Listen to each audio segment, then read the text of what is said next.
கர்த்தருடைய நாமம் மகிமைப்படுவதாக.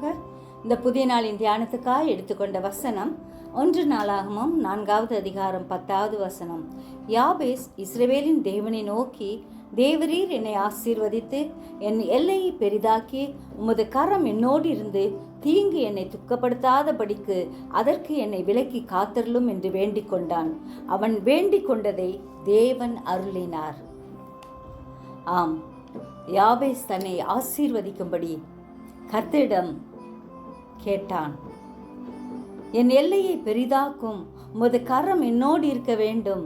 தன் வாழ்க்கையின் எல்லா பகுதிகளிலும் கர்த்தரின் கரம் இருக்க வேண்டும் என்று விரும்பினான். தீங்குக்கு விலக்கி காக்கும்படி கேட்டான். யாபேசின் ஜெபத்தை கர்த்தர் கேட்டார். நம்முடைய ஜெபத்தையும் ஆண்டவர் கேட்டு பதிலளிக்கும்படியாக ஒவ்வொரு நாளும் மன்றாடி ஜெபிப்போம்.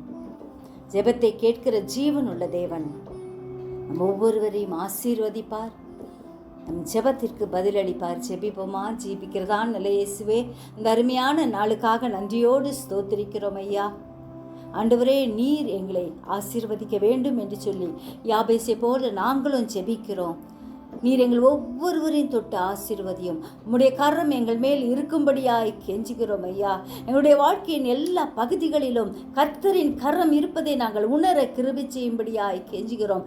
தீங்குக்கு விலக்கி பாதுகாக்கிற உம்முடைய கரத்தில் எங்களை பூர்ணமாய் ஒப்பு கொடுக்கிற ஐயா.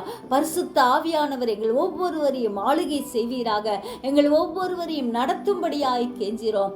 நேர்த்தியாய் நடத்துகிற தேவன், நேர்வழியாய் நடத்துகிற தேவன் எங்களோடு இருக்கிறபடியால் நன்றி செலுத்துகிறோம். உடைய கரத்தில் எங்களை ஒப்பு கொடுக்கிறோம். எங்கள் ஒவ்வொருவரையும் ஆசீர்வதிங்க, பாதுகாத்துக்கங்க.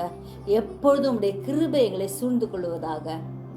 கிருபை பெருகட்டும். இயேசுவின் மூலம் ஜெபங்கேளும் பிதாவே, ஆமென்.